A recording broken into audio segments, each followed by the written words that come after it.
Boa tarde, que a graça e a paz do nosso Senhor Jesus Cristo esteja com cada um de vós, amados irmãos, amigos, você que me ouve. Eu sou o presbítero Dionísio Júnior, aqui da Igreja Presbiteriana Betel, e Deus me concedeu o privilégio de poder compartilhar com vocês um pouco da palavra dele, aquilo que ele tem falado ao meu coração. Quero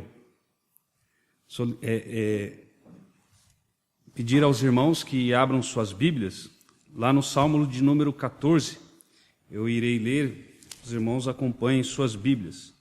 Salmo de número 14.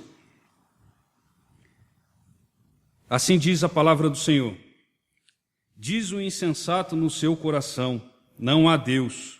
Corrompem-se e praticam abominação. Já não há quem faça o bem. Do céu olha o Senhor para os filhos dos homens, para ver se há quem entenda, se há quem busque a Deus. Todos se extraviaram e juntamente se corromperam. Não há quem faça o bem, não há nenhum sequer. Acaso não entendem todos os obreiros da iniquidade, que devoram o meu povo como quem come pão, que não invocam o Senhor? Tomar-se-ão de grande pavor, porque Deus está com a linhagem do justo. Meteis a ridículo o conselho dos humildes, mas o Senhor é o seu refúgio. Tomara de Sião viesse já a salvação de Israel. Quando o Senhor restaurar a sorte do seu povo, então exultará Jacó e Israel se alegrará. Vamos orar ao nosso Deus? Maravilhoso Deus, a tua palavra foi lida e ela por si só é mais do que suficiente para mudar, ó Deus, aquilo que precisa ser mudado em nossas vidas.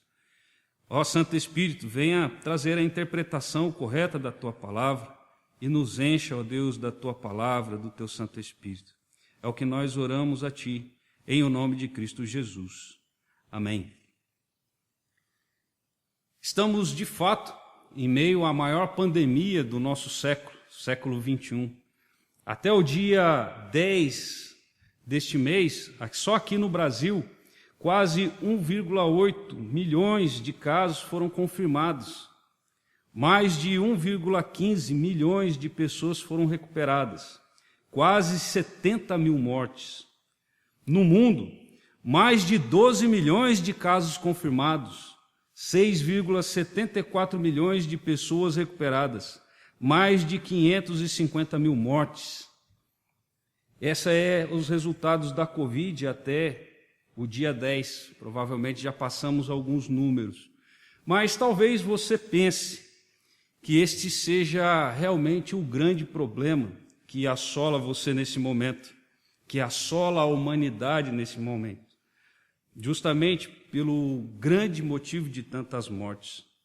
Contudo, nesse texto que nós lemos aqui, que eu li, Salmo 14, o salmista ele revela uma doença muito mais mortal do que a Covid-19. Segundo alguns dizem, essa doença já matou mais de 100 bilhões de pessoas. Mais de 100 bilhões de pessoas. Ela mata pessoas todos os dias. Essa doença gravíssima, o nome dela é pecado. O pecado ele tem dizimado desde a queda de Adão. Durante toda a história, tem dizimado pessoas, tem levado pessoas ao óbito. Pessoas morrem todos os dias, justamente por causa desse grande mal mortal, que é muito pior do que qualquer outra doença existente nesse mundo. Vejamos então o que o texto bíblico ele fala sobre essa questão do pecado. Mas antes vamos analisar a respeito da questão dos salmos. O salmo ele é considerado, no seu estilo literário, ele é considerado como uma poesia.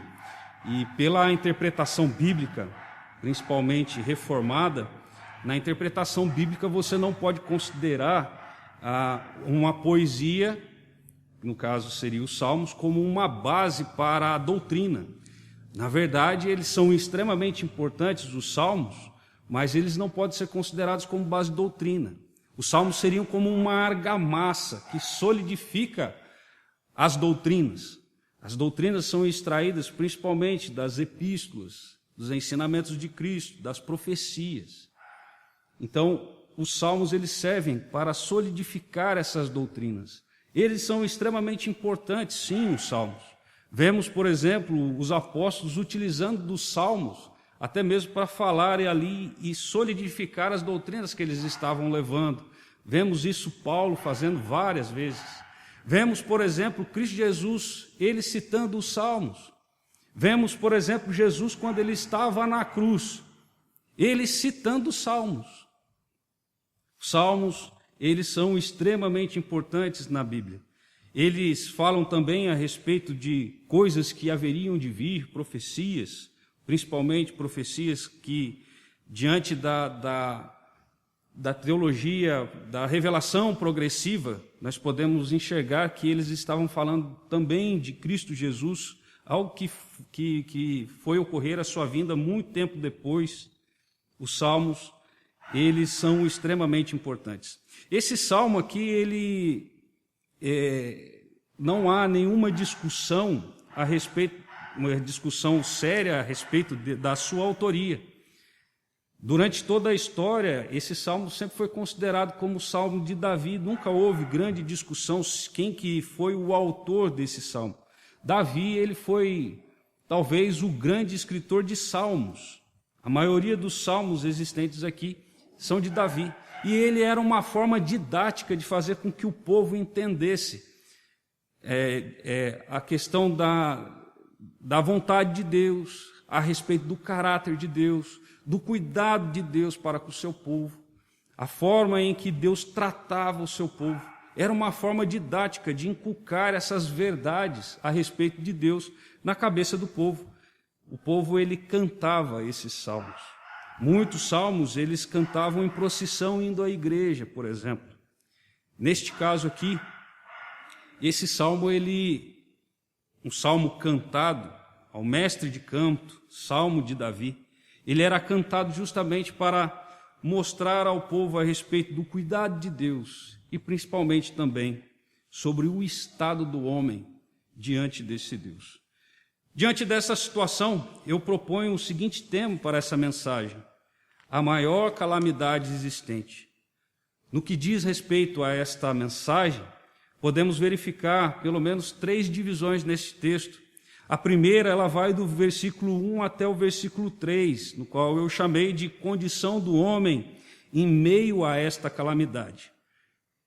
Em segundo lugar aqui, um segundo ponto, nós podemos ver também dos versículos 4 até o versículo de número 6.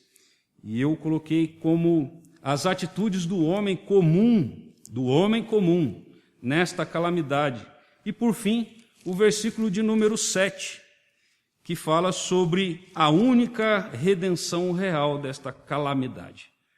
Vejamos então o primeiro ponto, que trata sobre a condição do homem em meio a esta calamidade, que vai do versículo 1 até o versículo 3. Diz assim: diz o insensato no seu coração, não há Deus, corrompem-se e praticam abominação, já não há quem faça o bem. Do céu olha o Senhor para os filhos dos homens, para ver se há quem entenda, se há quem busque a Deus. Todos se extraviaram e juntamente se corromperam. Não há quem faça o bem, não há nenhum sequer. Aqui, o salmista ele abre falando a respeito desse insensato, diz o insensato no seu coração. É interessante, amados, que a palavra insensato no hebraico, ela é extraída da palavra Nabal. E a ideia da palavra Nabal é justamente de estupidez, de tolice, de loucura. Lembre daquilo que diz, por exemplo, aquela história lá em 1 Samuel, capítulo de número 25, sobre Davi, Nabal e Abigail.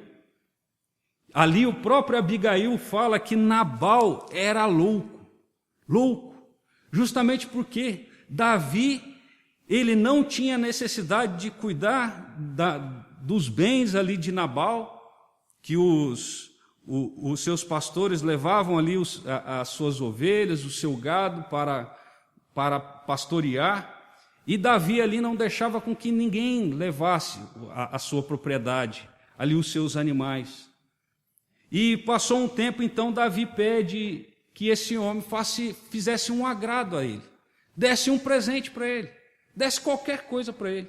Esse homem, o que ele fez? Esse homem chamado Nabal, ele escurraça ali os enviados de Davi. Davi, então, furioso, ele diz que iria matar todos, Nabal e todos os homens que estivessem ali. E então Abigail vai e intercede, dizendo inclusive que aquele homem é louco, era louco. E era justamente isso que significava o seu nome, Nabal, que é extraído dessa palavra aqui que nós usamos para a insensatez. E Salomão também, ele trata sobre isso lá em Eclesiastes, capítulo de número 7, versículo de número 25, que diz assim: apliquei-me a conhecer e a investigar e a buscar a sabedoria e meu juízo de tudo, e a conhecer que a perversidade é insensatez, e a insensatez loucura. Isso diz Salomão em Eclesiastes 7, versículo de número 25. Esse é o insensato. E aqui diz a palavra que esse insensato, ele diz ao seu coração. A ideia aqui é justamente que esse insensato ele estava tentando gravar essa afirmação, que seria não há Deus, em seu coração.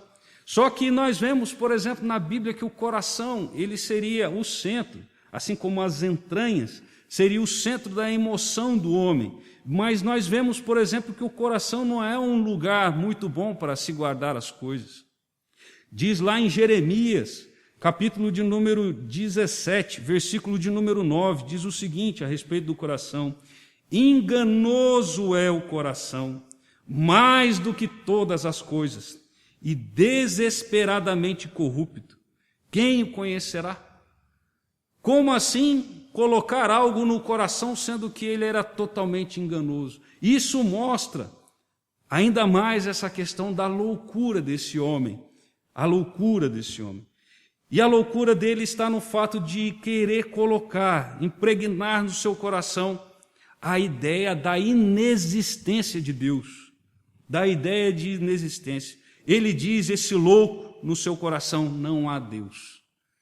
Isso nos reporta, amados, àqueles que poderíamos dizer de ateístas.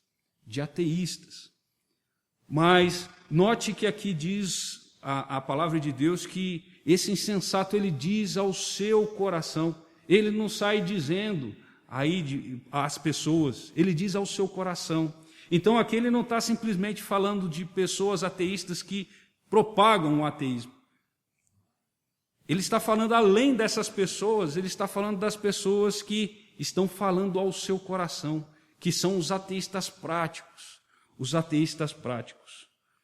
Nós vemos lá, por exemplo, em Mateus, capítulo de número 15, Mateus 15, versículo de número 19, Mateus 15, 19, Jesus falando um pouco a respeito desse coração, ele fala, porque do coração procedem maus desígnios, homicídios, adultérios, prostituição, furtos, falsos testemunhos, blasfêmias.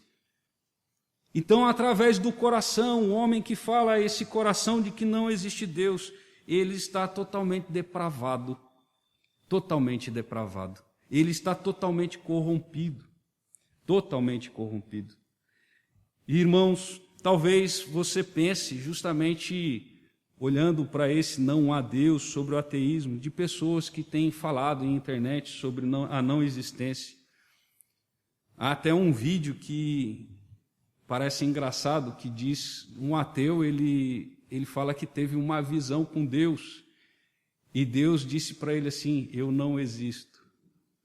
Parece até engraçado isso, mas é uma forma que muitos loucos, a Bíblia diz que esses são loucos, dizem sobre a sua inexistência.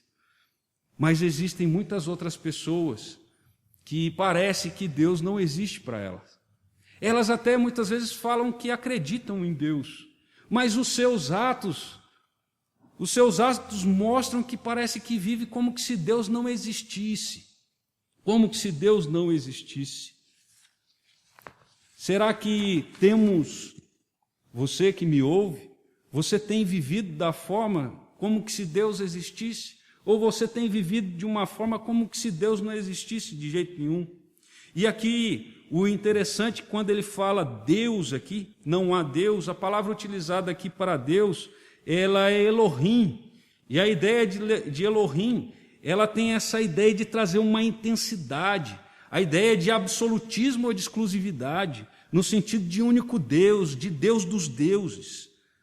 Essa é a ideia aqui trazida por Davi, quando ele, inspirado, ele escreveu. Muitos vivem como se Elohim não existisse. Os seus atos não condizem muitas vezes com o que sai da sua boca. Não têm temor de Deus. Fazem as coisas como que se Deus estivesse totalmente distante dele. Como que se Deus estivesse no céu preocupado com tantas outras coisas e não estivesse preocupado com ele. Vive de forma como que se Deus não existisse. Esse é o ateísmo prático. Mas vemos também aqui, amados, no decorrer do texto, que diz aqui que Deus do céu olha o Senhor para os filhos dos homens, para ver se há quem entenda, se há quem busque a Deus, versículo de número 2. Aqui Davi já muda a palavra aqui de Senhor. A ideia aqui que ele traz é justamente o tetragrama, Yavé, que nós pronunciamos como Yavé. Essa pronúncia, na verdade, ela foi perdida no decorrer do tempo, justamente porque o judeu ele tinha medo de pronunciar o nome de Deus, Yavé, o tetragrama, pensando em quebrar justamente o terceiro mandamento. Então ele não era de ficar falando, então não repetia isso aos seus filhos, e no decorrer do tempo acabou se perdendo essa real pronúncia do tetragrama, que hoje nós chamamos de Yavé. E assim, amados, nós vemos aqui que o Senhor ele olha para os homens e diz: olha, não tem entendimento entre eles, não há ninguém que entenda, não há nenhum que busque ao Senhor, não há ninguém que busque a Yavé, estão totalmente distantes, não querem saber de Yavé. Quando nós olhamos, irmãos, lá para Gênesis capítulo de número 2, versículo de número 17, ele diz assim: Deus, ele passando instruções ali a Adão e Eva, principalmente a Adão, ele diz ali em Gênesis 2,17: mas da árvore do conhecimento do bem e do mal não comerás, porque no dia em que dela comeres, certamente morrerás. Deus aqui, ele pega e dá essa advertência, antes mesmo do homem pecar. E olha o que diz o 3,19, já depois da queda do homem. 3,19 diz, Gênesis: do suor do rosto comerás o teu pão, até que tornes a terra, pois dela foste formado, porque tu és pó, e ao pó tornarás. Aqui começa a grande calamidade na humanidade. A grande calamidade. Não existe nada pior que aconteceu na humanidade do que aconteceu ali descrito em Gênesis capítulo de número 3. O pecado entrando e dizimando pessoas, dizimando 100% de toda a humanidade até hoje, e continuará a dizimar daqui para frente. O breve catecismo de Westminster, lá na sua pergunta de número 14, a respeito, definindo o pecado, ele diz que o pecado é toda falta de conformidade com a lei de Deus, ou qualquer transgressão desta lei. Nós vemos, por exemplo, que Gênesis, capítulo de número 6, ele fala bem a respeito sobre essa total corrupção. Gênesis, capítulo de número 6, versículo 5, diz assim: viu o Senhor que a maldade do homem se havia multiplicado na terra, e que era continuamente mal todo o desígnio do seu coração. E motivado nisto, Deus acabou trazendo o dilúvio. Ali diz que todo homem era mau, todo o desígnio do seu coração era mau. Não havia nada de bom no homem, não havia o bem. E aqui ele diz que não há ninguém que entenda, não há ninguém que entenda. a Covid e todas as demais doenças existentes, na verdade elas são meros instrumentos, são simples instrumentos do pecado para gerar a morte. Não é ela em si, mas é o pecado que gera a morte. A Covid é apenas, e todas as outras doenças, um mero instrumento do pecado. Afinal, se não houvesse o pecado, se o pecado não tivesse entrado no mundo, não existiria Covid ou qualquer outra doença. O homem não morreria, o homem viveria eternamente. Mas com o pecado, o próprio pecado toma ocasião dessas doenças para gerar a morte. E através desse pecado, como diz o próprio texto bíblico, no versículo de número 3, todos se extraviaram, sem exceção, todos se extraviaram e juntamente se corromperam, estão totalmente corrompidos. Não há quem faça o bem, não há nenhum sequer, não há ninguém que faça o bem, não há nenhum sequer, diz o texto bíblico. Mas aí talvez você me pergunte, mas eu conheço pessoas que fazem o bem. Eu conheço pessoas que fazem o bem, pessoas que são altruístas, pessoas que ajudam outras pessoas. Mas um fato que nós vemos pela Bíblia é que esse bem que o homem comum ele faz, ele possa até fazer aos nossos olhos humanos, que esse homem comum, o homem sem Deus, ele pode fazer. Na verdade, ele tem sempre uma conotação egoísta. A ideia é quando o homem comum ele faz algo de bom, ele quer o bem para alguém, ele sempre tem essa ideia egoísta. Ele sempre quer algo para si. Ele sempre faz visando a si mesmo, seja para tirar um peso de suas costas, um peso principalmente da questão do pecado, seja questão de querer balancear ali, aquela balança que parece que entre os pecados e o que eu faço bem parece que está bem diferente. Muitos pensam em fazer o bem justamente para tentar fazer com que essa balança fique ali quase no igual. Seja por querer ser tratado da mesma forma.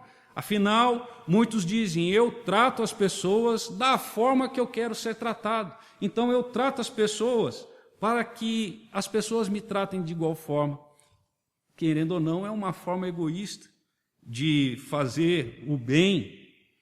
Seja por querer viver em urbanidade, como nós falamos, viver bem com o vizinho, com as pessoas, viver bem em sociedade, mas a ideia é para ter paz com os outros. A ideia ainda está em si, está em querer o bem para si, e não simplesmente o bem glorificando a Deus. Seja fazer por reconhecimento alheio, seja para ter um mundo melhor. As pessoas muitas vezes querem fazer as coisas, eu quero fazer o bem para ter um mundo melhor, justamente porque eu vivo nesse mundo. E aí um mundo melhor é um mundo melhor para mim também. Sempre há essa conotação egoísta. E esses 3 versículos também, irmãos, nós podemos ver que ele é muito utilizado, por exemplo, por Paulo, lá em Romanos 3, versículo 10 até o 11, para demonstrar que o homem natural ele está totalmente longe de Deus e em completo estado de calamidade. Ele está, de fato, morto espiritualmente.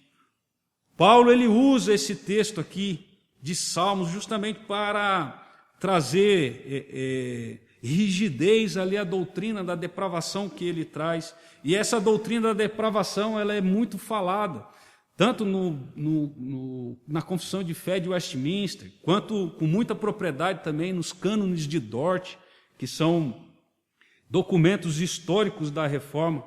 Eles falam muito sobre essa questão da depravação. E Paulo, ali em Romanos 3, capítulo de número 3, ele fala sobre essa questão da depravação total e geral do ser humano. Não há quem faça o bem, não há nenhum sequer. E a ideia aqui de não há nenhum sequer é justamente de que não existe alguém que faça o bem. Não há nenhum. O breve catecismo, lá ainda na pergunta de número 13, ele fala sobre a questão do estado do homem com relação ao pecado. Ele diz assim, falando sobre a miséria do estado em que o homem caiu, afirma que todo o gênero humano, pela sua queda, perdeu a comunhão com Deus, está debaixo de sua ira e maldição, e assim ficou sujeito a todas as misérias nesta vida, a própria morte e as penas do inferno para sempre. Este é o estado em que todo o gênero humano se encontra. Seja reconhecedor disso ou não, reconheça você isso ou não, esse é o estado em que a Bíblia diz. Uma das formas de que as coisas possam mudar na minha vida e na sua vida é reconhecer o nosso estado, reconhecer o estado de calamidade em que o gênero humano ele caiu. Estamos falando sobre a maior calamidade existente e vimos sobre a condição do homem em meio a esta calamidade aqui do versículo de número 1 até o versículo de número 3. Vejamos agora as atitudes do homem comum nesta calamidade, que vai do versículo de número 4 até o versículo de número 6. Assim diz: acaso não entendem todos os obreiros da iniquidade que devoram o meu povo, com quem come pão, que não invocam o Senhor? Tomar-se-ão de grande pavor, porque Deus está com a linhagem do justo. Meteis a ridículo o conselho dos humildes, mas o Senhor é o seu refúgio. O salmista, de certa forma, ele faz uma mudança de discurso aqui. Ele estava falando a respeito do ser humano de uma forma geral. Ele começa lá falando a respeito do ateu, que diz que não há Deus, mostrando a corrupção de todo o gênero humano. E aqui ele faz, então, um contraponto com relação ao povo de Deus. Ele faz esse contraponto a respeito do povo de Deus. Versículo 4, que devoram o meu povo. E o interessante, irmãos, é que, fazendo a exegese do texto, nós verificamos que o versículo de número 4, ele começa com uma palavra que não existe no hebraico original. Essa palavra acaso. Você não encontra esse acaso lá na Bíblia hebraica. Você não encontra. Só que na tradução aqui, ela é muito pertinente, justamente porque ela faz com que o texto ele venha fluir. Ele não venha prejudicar o texto. Na verdade, ele parece que explica até um pouco mais o texto, na nossa linguagem, no português. E aqui ele fala que acaso não entendem. Olha, é um contraponto que Davi ele faz. Porque anteriormente ele diz que não há entendimento. Não há entendimento. E aqui novamente ele fala, não entendem. Não entendem. Todos os obreiros da iniquidade, aqueles que praticam iniquidade, aqueles que labutam na iniquidade, aqueles que fazem a todo momento coisas que são contrárias àquilo que Deus ele quer. E aqui nós vemos que ele fala que quais são, ele diz, acaso não entendem todos os obreiros da iniquidade que devoram meu povo, com quem come pão, que não invocam o Senhor? Aqui ele está fazendo uma pergunta. O que eles não entendem? O que eles não entendem? Aqui nós vemos no versículo de número 5, ele respondendo. Ele diz que o que eles não entendem, esses que obram na iniquidade? Que eles serão tomados de grande pavor. Eles serão tomados de grande pavor. Eles não entendem isso. Eles serão tomados de grande pavor. Mas por que eles serão tomados de grande pavor? Aqui o próprio versículo ele responde, porque Deus está com a linhagem do justo. Deus está com os justos. Deus está com os justos. E aqui quando ele fala no versículo de número 4, que não invocam ao Senhor, a ideia principal do termo hebraico aqui é justamente de que não encontraram Deus. A ideia não é simplesmente de clamar ou de falar em voz alta, mas é de encontrar o Senhor. Eles não encontraram ao nosso Deus, eles não encontraram a Yahvé, esses homens que labutam pela iniquidade, longe de Deus, não querendo nada de Deus. E aqui ele diz ainda que, o versículo de número 6, meteis a ridículo o conselho dos humildes, mas o Senhor é o seu refúgio. Eles serão tomados de pavor, porque a linhagem do justo, Deus cuida da linhagem do justo. Mas ele diz aqui que além deles fazerem isso, de devorar, de buscar destruir o povo de Deus, eles ainda ridicularizam o conselho dos humildes, aquilo que os humildes têm como seus planos. Aqui a ideia para humildes é justamente de pobres, de necessitados, de pobres e necessitados. É interessante que Matthew Henry, ele fala que Davi, quando ele escreveu esse salmo, ele provavelmente estava ou fugindo de Saul, sendo perseguido por Saul, ou ele estava sendo perseguido por Absalão. Eles estavam em fuga de Absalão, que tinha tomado o reino. E aqui, quando ele fala a respeito desses humildes, desses pobres, ele na verdade está falando do próprio povo de Deus. Só que quando ele fala a respeito desses que labutam na iniquidade, ele está falando dos próprios israelitas. Ele não está falando de um outro povo, como os filisteus, por exemplo. Ele estava falando de quem? De autoridades de Israel que estavam, na verdade, oprimindo os pobres. Não estavam julgando as causas dos pobres da forma que deveriam. Eles, na verdade, estavam humilhando os pobres. Mas aqui, porque senão nós poderíamos dizer que, todos os pobres têm Deus como refúgio. Isso não é verdade. Não é todos os pobres que têm Deus como seu refúgio. E aqui o versículo de número 6 está falando mais, o Senhor é o seu refúgio. O Senhor é o seu refúgio. Davi, por vários salmos, ele fala a respeito de Deus como um refúgio dele, como o seu grande e alto refúgio. Vários salmos ele fala sobre isso. Nós podemos ver, por exemplo, aqui no Salmo 16, guarda-me, ó Deus, porque em ti me refugio. Deus, ele é o alto refúgio de Davi, e assim ele é de todos aqueles que têm Yahvé como o Senhor de sua vida. Ele diz aqui que esse conselho dos humildes, do povo de Deus, ele é ridicularizado. Mas, de fato, irmãos, nós, quando olhamos para a nossa vida, eu principalmente na minha época de escola, quando nós tratávamos sobre vários assuntos, principalmente sobre a questão da criação de todas as coisas, nós vemos pessoas ridicularizando aqueles que acreditavam, por exemplo, no criacionismo. Como pode, alguns dizem, como pode, no século XXI, você falar em um Deus que criou todas as coisas, e não que as coisas foram criadas do nada, como, por exemplo, através do Big Bang. E tem se falado, inclusive, de que as coisas são cientificamente comprovadas, e como nós temos ouvido isso hoje em dia, nós temos sido muitas vezes ridicularizados nos nossos pensamentos com relação à nossa fé, por várias pessoas que entendem, por exemplo, que Deus não existe, Alguns jovens chegaram a conversar comigo a respeito disso, de conversando e querendo falar a respeito de Jesus para algumas pessoas, as pessoas falarem, mas como assim, você acredita nisso ainda? Você acredita na Bíblia ainda?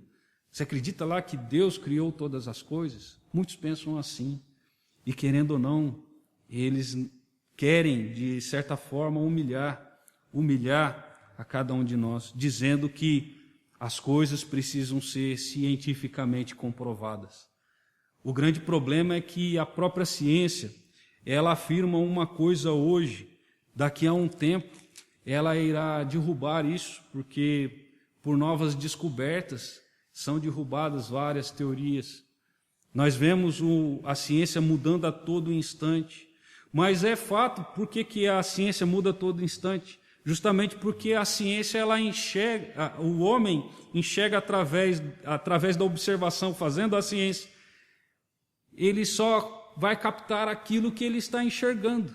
Muitas coisas podem passar batidas por ele. Uma coisa que nós não podemos esquecer a respeito é de que o homem ele é extremamente limitado.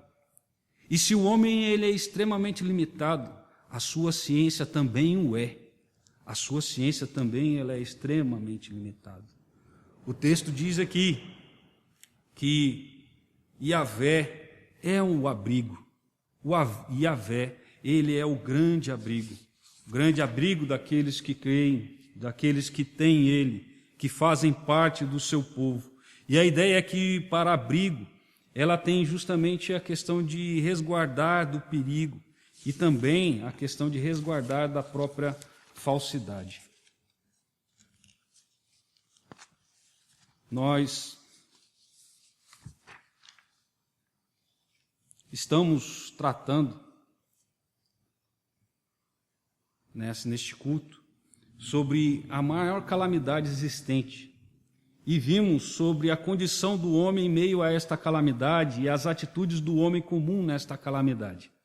Vejamos agora a única redenção real desta calamidade. Foi explanado, que é o versículo de número 7. Tomara de Sião viesse já a salvação de Israel. Quando o Senhor restaurar a sorte do seu povo, então exultará Jacó e Israel se alegrará. Foi explanado até agora sobre o grande problema da humanidade, que é o pecado. Então vejamos agora sobre a solução desse problema. O versículo de número 7, como podemos ver nas nossas Bíblias aqui na Ara, ele começa com uma exclamação. E eu confesso aos irmãos que eu fiz uma pesquisa nas principais versões em português, e todas elas estão esse início do versículo de número 7 como uma exclamação. Só que quando nós vamos fazer a exegese do texto, nós vemos que ela começa com uma conjunção interrogativa. Na verdade, aqui não é uma exclamação, na verdade é uma pergunta que é feita, como fosse uma pergunta retórica. Lembremos que o Salmo, ele é uma poesia e a ideia dos salmos é que eles fossem cantados. Era uma forma didática de fazer com que o povo gravasse as verdades bíblicas. Então aqui, na verdade, o fato da tradução estar como exclamação, como leitura, ela não nos prejudica, não traz nenhum problema com relação a isso. Contudo, se fosse cantado, principalmente lá pelos judeus, como uma pergunta, ela soaria muito melhor. Então aqui ele inicia como uma conjunção interrogativa. E isso ele é muito bem explanado por João Calvino, por exemplo. João Calvino, o grande exegeta que ele era, ele traduz essa primeira parte do texto da seguinte forma: quem de Sião propiciará salvação ou livramento a Israel? Então a ideia no canto era mais ou menos essa: quem de Sião propiciará salvação ou livramento a Israel? Tudo bem que não prejudica, até mesmo a nossa tradução colocou aqui na exclamação justamente pela questão da fluidez do texto. Muito boa a tradução, mas a ideia principal aqui é uma pergunta. É essa pergunta: quem de Sião propiciará salvação ou livramento a Israel? Ele não perde esse sentido. E Matthew Henry, então, ele como mesmo eu já falei, ele fala que esse salmo, Davi, ele estava fugindo, provavelmente de Saul ou do seu filho Absalão, que tomou o reino. E aqui, então, ele pega e fala, ele fala, quem de Sião propiciará a salvação. A ideia aqui de salvação nos Salmos, para a época da escrita, ela tinha uma conotação mais restrita.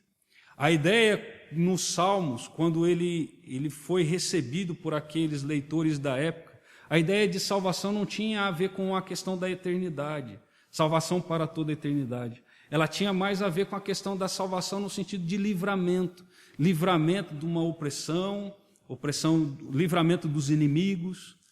A ideia principal com relação à salvação, ela tem essa conotação nos Salmos. Contudo, irmãos, baseado na revelação progressiva, afinal, Davi tinha apenas ali quando ele escreveu, e Israel também, quando na época da escrita, ele tinha praticamente só só tinha o Pentateuco, só tinha a lei de Moisés. Eles tinham ainda a questão de algumas histórias com relação à questão dos próprios juízes. Eles não tinham a Bíblia inteira. E essa questão da ideia de salvação, ela progressivamente é revelada na Bíblia. E hoje nós temos uma conotação muito mais ampla com relação à salvação do que aqueles que receberam na época de Davi, da escrita. A salvação, então, ela teve uma conotação muito mais ampla. E nós podemos ver aqui que o versículo de número 7, ele diz: quando o Senhor restaurar a sorte do seu povo, então exultará Jacó e Israel se alegrará. Esse o próprio Senhor restaurou a sorte. Ele, na verdade, já restaurou a sorte do seu povo. A questão aqui não foi simplesmente um livramento de inimigos, mas o livramento do maior inimigo. O próprio Yahvé, ele veio e encarnou em nosso meio, através de Cristo Jesus. Ele veio e deu vida. Ele morreu.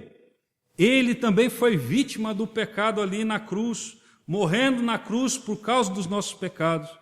Mas ele não apenas morreu, ele ressuscitou. Ele morreu para pagar justamente toda a dívida para com o Pai. Toda a dívida para com o Pai. E essa dívida era a maior calamidade da humanidade. Todos aqueles que creem em Jesus como Salvador de suas vidas, que creem que o Espírito Santo aplica essas verdades nos seus corações, eles são remidos, eles têm toda essa dívida paga, eles são livres dessa calamidade que assola a humanidade, que tem matado mais de 100 bilhões de pessoas durante a história.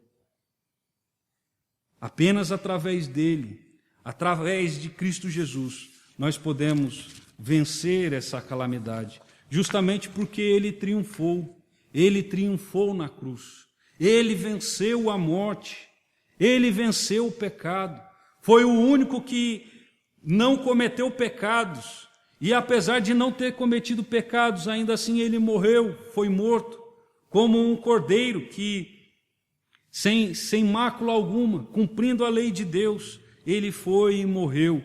Colossenses, capítulo de número 1, versículo de número 18, diz o seguinte. Colossenses 1, 18. Ele é a cabeça do corpo da igreja. Ele é o princípio, o primogênito de entre os mortos, para em todas as coisas ter a primazia.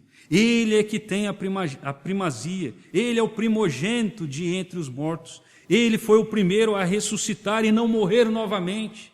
Você encontra na Bíblia pessoas que foram ressurretas, pessoas que foram ressuscitadas, mas, como Lázaro, por exemplo, mas novamente eles morreram. Cristo foi o único que ressuscitou e não morreu mais, e vive eternamente. E assim como ele morreu e ele ressuscitou, nós também, todos aqueles que creem em Cristo como Salvador da sua vida, também serão ressuscitados. Estão livres dessa calamidade que assola. Porque poderemos até morrer fisicamente, mas seremos ressuscitados no último dia. Viveremos em glória para toda a eternidade, longe de toda essa calamidade que assola toda a humanidade. E aqui o Atos, capítulo de número 4, versículo de número 12, diz ainda: e não há salvação em nenhum outro, porque debaixo do céu não existe nenhum outro nome dado entre os homens, pelo qual importa que sejamos salvos. Aqui Pedro falando a respeito de Jesus. Não há salvação em nenhum outro. Só em Cristo Jesus. Somente importa ser salvo através dele. Ele restaurou a sorte do seu povo. Ele já trouxe para nós a salvação. A promessa já foi cumprida. Nós vimos hoje sobre a maior calamidade existente na humanidade. Vimos a condição do homem em meio a esta calamidade. Vimos as atitudes do homem comum sem Deus nesta calamidade. E por fim vimos a única redenção real desta calamidade. Talvez você esteja com muito medo da Covid, das consequências dela para a sua vida. Saiba, porém, e lembre que ela é apenas um instrumento de algo que é muito mais mortal, que é o pecado. Rogue que o Espírito Santo aplique essas verdades bíblicas sobre Cristo Jesus em sua vida. Reconheça sua condição de pecador, confesse seus pecados ao Senhor, reconheça-o como Senhor e Salvador de sua vida. Sendo assim, você vai possuir algo que a Covid não poderá tirar, e nenhuma outra doença nesse mundo poderá tirar, e nem mesmo o pecado, que é a vida eterna em Cristo Jesus. Que Deus abençoe a sua vida, fortaleça e aplique essas verdades ao seu coração, em nome de Jesus. Vamos orar? Maravilhoso Deus, nós agradecemos pela Tua palavra, Pai. Agradecemos porque, apesar de sermos pecadores, não queremos nada com o Senhor, Pai. Aprove ao Senhor dar Cristo Jesus para que tivéssemos vida e vida abundante. Obrigado pelo sacrifício dele. Obrigado pela aplicação dessas verdades em nossos corações. Obrigado que podemos chamar o Senhor de Pai e podemos ser chamados de povo do Senhor, Pai. Derrama, ó Deus, da Tua graça sobre nós, daquele, ó Deus, que está ouvindo neste momento, ó Pai, e aplique essas verdades em seus corações, trazendo salvação. Ó Santo Espírito de Deus, mova no interior, no coração das pessoas. É o que nós oramos, em o nome de Cristo Jesus. Amém.